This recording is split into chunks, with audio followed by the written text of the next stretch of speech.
Bismillah ar-Rahman ar-Rahim. Assalamu alaikum everyone and welcome to Divine Allegiance. I'm your host, Maulana Baig. The subject of our speeches is real Islam. The Islam that Allah sent, the Islam that Rasulullah brought, and the Islam that Ahlul Bayt taught. And in that regard, Allah speaks about different distortions that are going to come into Islam when He says, the وَمَن يَبْتَغِ غَيْرَ الْإِسْلَامَ دِينًا فَلَن يُقْبَلَ مِنْهُ. Anyone who accepts غَيْرُ Islam as a deen, it will not be accepted from him. Anything that is not Islam, that which Allah sent, that which Rasulullah sent, if you made up your own Islam, if someone just made up something that they called Islam, it cannot be accepted by Allah, and in Akhirat he will be a loser.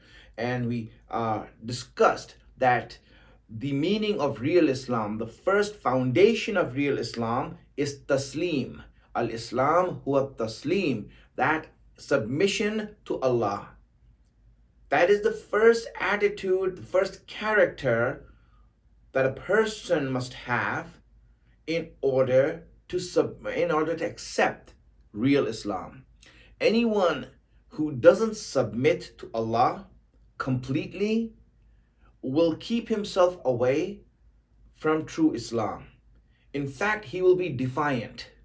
He will try to fight it, because one of the condition for taslim is the lack of kibr, takabbur, or ego. Ego is that which stops taslim. It stops a person from obeying Allah, submitting to Allah. And this ego, you will see, somehow or the other is going to come in the way of acceptance. A person must get rid of his own ideas, his own ego, or his own self-worth in order to bow down and prostrate and submit completely to Allah and His wali, whether it's Rasulullah or whether it is the Imam of the time. This is why accepting and submitting to the command of Allah or the Imam is a very difficult job. When we, just as an example, Muawiyah was such a threat to Islam. In fact, if you see the fitna and the corruption that has been caused to Islam by Muawiyah, not just at that time, but from then even till today, you see the fitna and corruption that was caused by Muawiyah. If someone could have just killed him, just assassinated him, people would think that, wow, this will be done. It would save a lot of problems. It's not to say that there won't be any other Muawiyah that's coming. No, but at least the problem will be gone. And you see, no one was closer to killing Muawiyah, to finishing him off, than Malik-e-Ashtar. Malik-e-Ashtar, when he was in the Battle of Siffin, had reached a few yards from the tent of Muawiyah. They had him. He just needed a few more minutes and he was there, and he would have killed him. He would have driven his sword through him and cut him into pieces. Just a few yards away, and the command came from behind that Imam Ali has stopped the war. Imam Ali stopped the war and said the fighting must cease. Now, just one more attack, a few more moments, Malik-e-Ashtar could have gotten to Muawiyah and could have killed him. It was so easy for him to do that. He could have just said, you know what, I didn't hear that. Let me just go there and get him, and then you know what, the story will be completely different after this. But submitting to the Imam's command under such situation where we think that we see a clear path to victory, but the Imam is saying, no, it is difficult to contain ourselves and constrain ourselves. This submission is difficult. And that's why a person must be completely free of ego and that self-value that he has. And in America, it is a struggle for all of us because the system here feeds that. It makes us think that we are important, that our opinion is important, that our views are important, that our feedback is important, that, feedback is more important than the actual teaching. And hence, we see that. Why is this? Because we have been bloated by the system, and this air that's inside of us that's making us bloated prevents us from submitting to Allah and the Imam. This is the first thing that we need to know. I'm going to go on from here. We've talked about it the last 2 days. Today, a condition. Submission, again, is not that easy. Just saying, Subhanallah, I believe in Allah, is not that easy. And let me explain that to you, because Islam is not just about acknowledging Allah, accepting Allah, or submitting to Allah. Before you even get to Allah, there's one door that you have to cross. And most of the times, or in fact, I could say all the time, that door is harder than submitting to Allah. That door and that first thing, the first step, is much harder than submission to Allah. So that's what we want to discuss today. What is that step that comes before submission? When Rasulullah came on the scene and announced Islam to the people, the message of the Prophet was relatively very simple. In fact, it was very attractive also. He had said and called out, "Qulu la ilaha illallah tuflihun. Tuflihu fi dunya wal akhirah." He says, say la ilaha illallah and you will be successful in the dunya and in the hereafter. That was his message. Say la ilaha illallah and you will be successful. You will win, you will be successful, and your akhirat will be in Jannah. He assured, as the leader of the religion, he assured that just say it and it will be done. The message was very simple. I mean, really, if you and me were there and heard such an offer, we would be like, wow, la ilaha illallah. There you go, we said it. But it wasn't that easy, was it? Why was it hard for those people who heard such a simple offer and such a great offer also? You don't have to do much, just say la ilaha illallah. Say la ilaha illallah, just out of your tongue say it. And you will be successful. Why didn't they say it? Why was it so hard for people to accept such a tremendous offer? Very simple. Nothing much to do. All I have to do is bring the term La ilaha illallah to my tongue. You see, the saying of La ilaha illallah, which is the foundation of Islam, the basis of Islam, the basis of Tawheed, what Islam is all about, is not about just saying it. You see, it wasn't that easy for them to. The reason they don't accept it is because they knew what it meant. What it meant was not that you accept Allah, because accepting Allah was the easy part. In fact, they told the Prophet, he says, we heard that you brought a new God. You call him Allah. Okay, you call him Allah, so here's what we'll do, right? Why don't you put Allah, and we'll give Allah a place in the Kaaba. We will give Allah and honor him and respect him, and we'll give him a place in the Kaaba. Put him over there, and we will worship him also. We will worship him also. So there you go. We accept your God.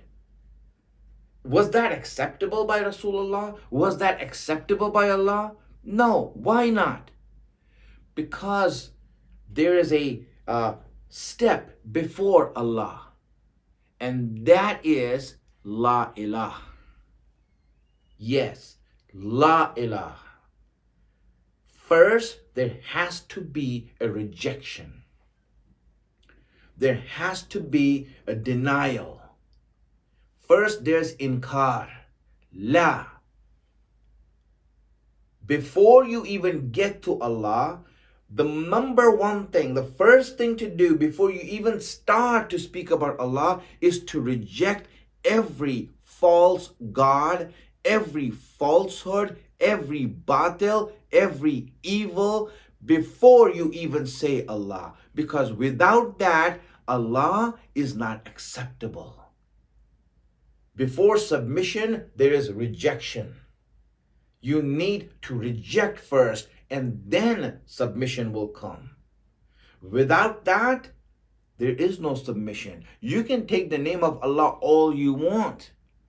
Allah says that in the Quran. He says, go and ask the mushrikeen, who is the creator of the heavens and the earth? And the mushrikeen will say, Allah. Allah is. They all accept Allah. He said, then why are they mushrik then? Well, because they haven't crossed the first path yet. They haven't said La ilaha. La ilaha is half of the deen, my friends. Illallah is the second part of the deen. Deen has two parts. Islam has two parts. Real Islam. And real Islam is first you reject falsehood, then you accept the truth. Accepting the truth without rejecting the falsehood does not count. It doesn't count. It is worth nothing. We have to first reject and deny and refuse batil and falsehood. That is first.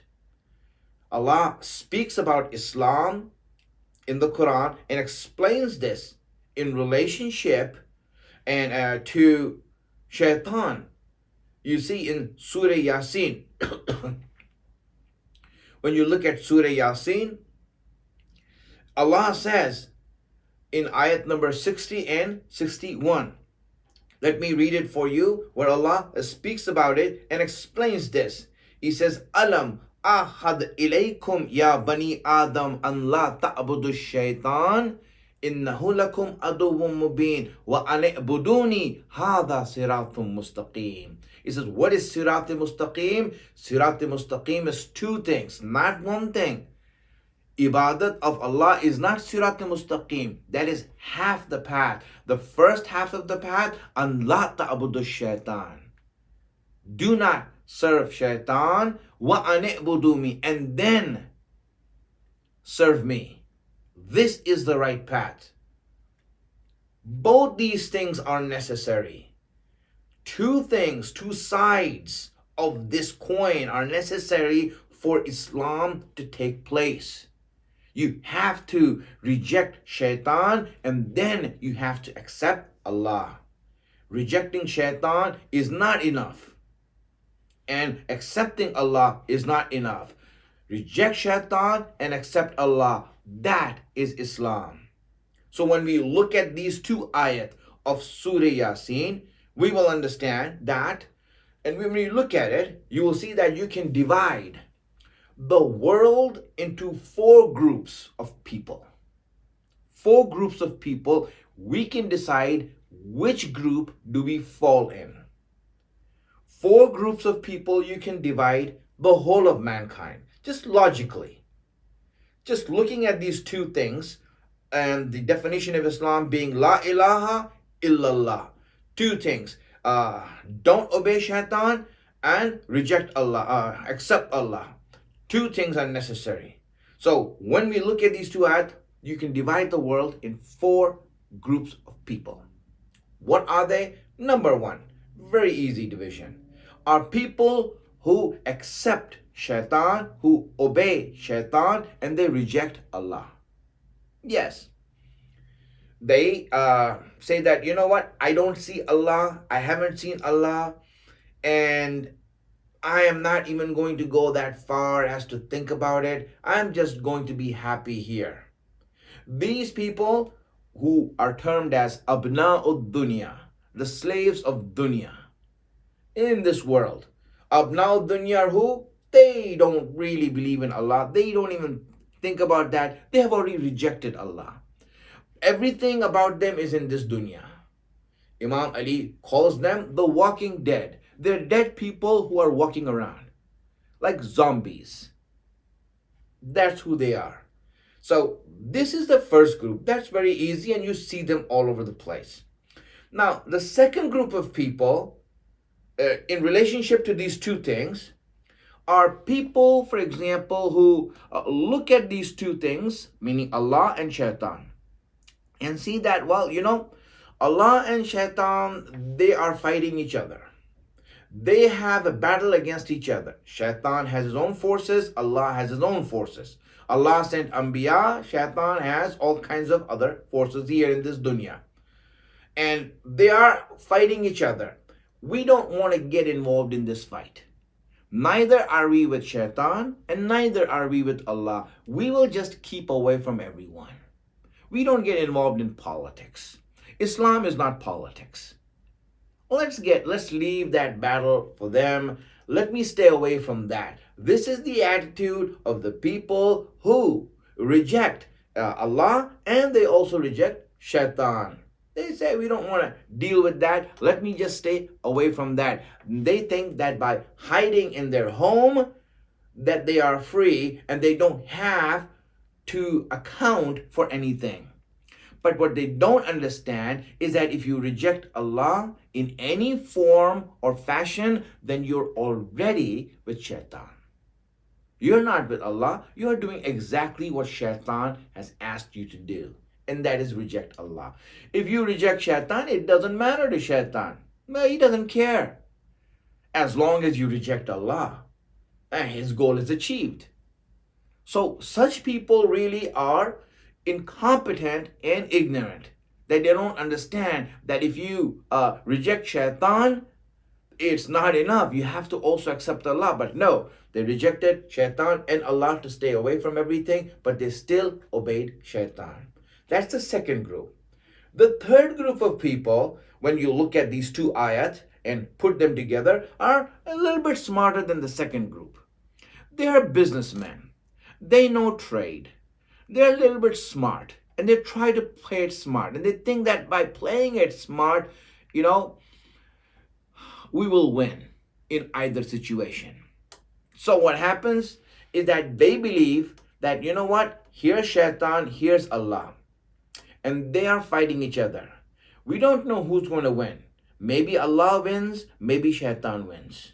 Maybe there is akhirat, maybe not.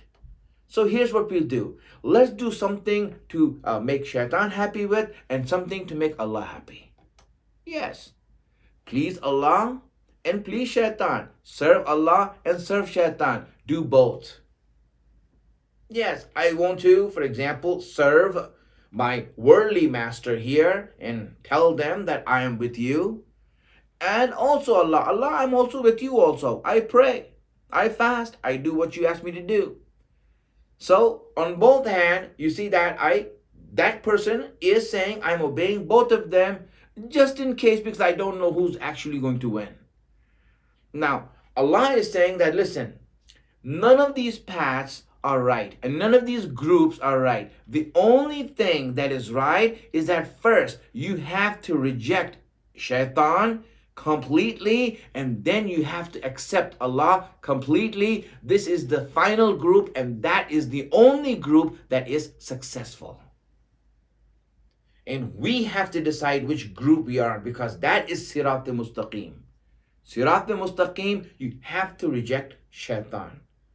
You have to reject him and then accept Allah. Without it, it cannot happen, my friends. This is why Allah is just explaining what is Islam. Islam is these two things. These two things have to come together. Rejection, then submission. Rejection is the first step, the prelude to submission. So rejection is half of the deen. La ilaha is half of the deen. It's not a joke. It is serious. Half of the deen is in rejecting falsehood, rejecting batil, recognizing and rejecting. No, this is batil. That is half the deen. There's two obligations Allah gave in Islam.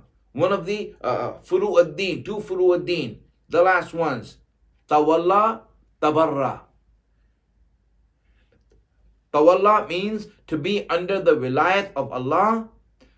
Tabarra means to have animosity towards the enemies of Allah. You just can't say that, I love Allah. Well, how about Allah's enemies? We need to be positive and love them too. Let's love the enemies also. Allah says that is not acceptable. That is not acceptable. That is not deen. That is not Islam. And nowadays you see many brands of those fake Islam rising up that says we should have just love and not hate. Well, if you love someone, you will hate their enemies.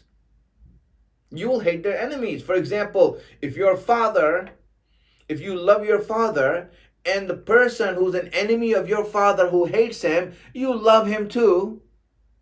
How can that go along with your father? What would your father say? That you are going to my enemy's house and hanging out with him.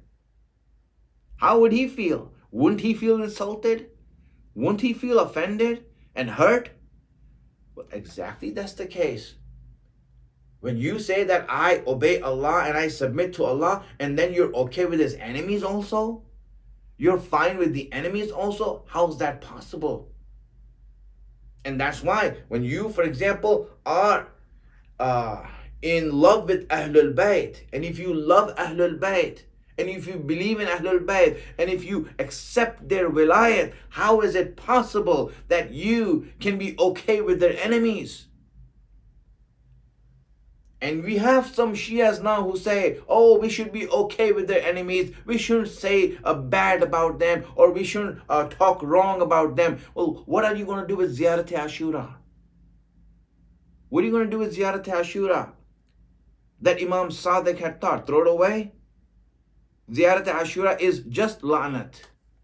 It's just la'nat. Yes, you don't take names and abuse. That is wrong. We have akhlaq. By Lan, we don't mean that you take names and abuse people. That is, of course, not the character of Islam. But to say wrong as wrong, and to say that the enemies of Ahlul Bayt are our enemies also, that is something that we have to do. We have to take them as enemies. They're not friends. It's another thing that we don't outwardly take names and abuse people. But on the other hand, we have to have hatred for them. This is half of the deen. That's la ilaha. And without la ilaha illallah is not acceptable. And that's why you see these two things are given to us as obligations in deen. Tawalla and tabarra. They are given to us as an obligation. And we need to look at that and see how that is possible and how we can do that. My friends, Imam Hussain, his whole mission was to establish La ilaha illallah. His whole mission, his whole movement from Medina when he left. Half of the mission started in Medina and half of it was finished in Karbala. Yes, Karbala started in Medina. Did you know that? Karbala wasn't just in Karbala. Karbala started in Medina. It ended in Karbala. The whole movement was stretched out. And it has two parts to the movement. Two parts to the movement.